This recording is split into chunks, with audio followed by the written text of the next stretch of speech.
possibility for shame to come back in and be like, oh, and you're not doing it right. And see, right. Shame is so like clever. It always finds a way to shame you for everything. There's just it's waiting behind every corner. Like even your most effective solution to shame will then have some new shame that curls out at the tail and is like, oh, but you should have done this years ago. Or, oh, but like someone else knows about this, so you're not valuable anymore. Like there's just so many ways that shame will capitalize on anything that we find valuable. And it is about accepting and noticing that as well. It's just, for me, it's shame all the way down. And it's just, oh, right, I have to accept this shame too. Oh, right, I have to notice and accept the shame about that thing as well. And the shame about the shame about the shame. And it's just like, how many times can I catch myself shaming myself and then be like, oh, right, okay, now I see you. It's okay. I don't believe you anymore, but it's fine that you're here. I hear you. I see you. Something like that. And that is also the only way that I will not like I cannot connect with you and empathize with you or some other unless I have that skill with myself, I think. Or I could, but it would be inauthentic. I can inauthentically connect with you, but to deeply connect with, and when I'm saying you, I actually mean we were talking about like connecting with the other in that systemic sense. To connect with the other in an authentic and deep way, I need to be comfortable with my own shame. And accepting of my own shame, because otherwise I will not be able to accept someone towards whom I feel opposition or judgment or disconnection, because it's inherently a shame comes up when there's disconnection or judgment. Right. And I mean, you can still be probably quite authentic and in connection with people and that be the case if the things that you're connecting about aren't things that bring up any kind of shame. Exactly. Totally. Yeah. Yes.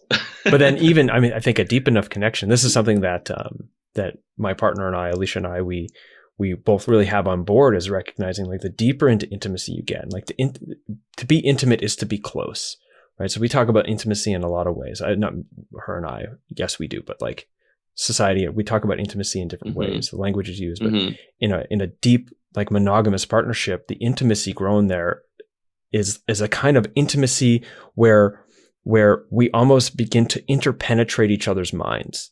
Like she gets to know me so well that she will see me in ways that I don't even want to see myself. Right? She will see the things that I don't want others to see, or I think that I'm okay with her seeing until all of a sudden she's aware of it, and vice versa.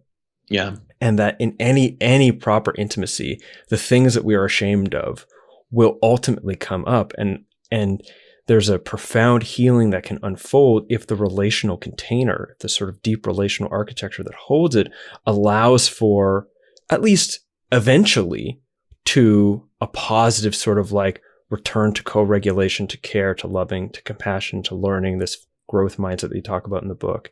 And by eventually, I mean like some things come up, and for the first like 10 minutes, it could be getting really hot. And then all of a sudden it's like, wait a minute, we're in an argument now. Like, that's like, we got to shift into a different mode because we're in a conflict. Let's go into conflict management kind of thing.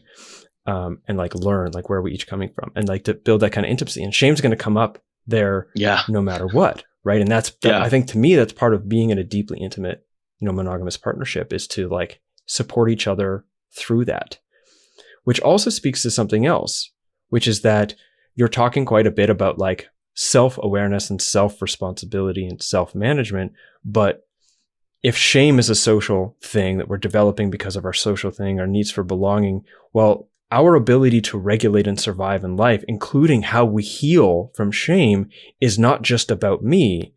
It also has to exist in relationship. It can't exist solely on the other, but it has to exist in relationship as well. There's a relational component that's necessary to all healing. Can you speak a little bit about that?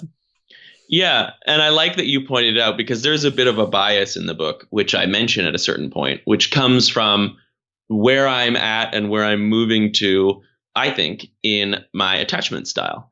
And, I talk about this I-we polarity, where as a social animal, we have powerful needs on the I side. Like I have to keep my individual human body alive. But then, as you noted, like we're just fundamentally social animal. So we have these powerful needs on the we side of belonging and co-regulation and helping to meet each other's needs. And many of us kind of get pushed or polarized to one side of the polarity as being the safest side. So I interpret myself as a child of collaboratively with my family and culture deciding, okay, I'm going to go all we. I'm going to be all about kind of like group, social, fitting in.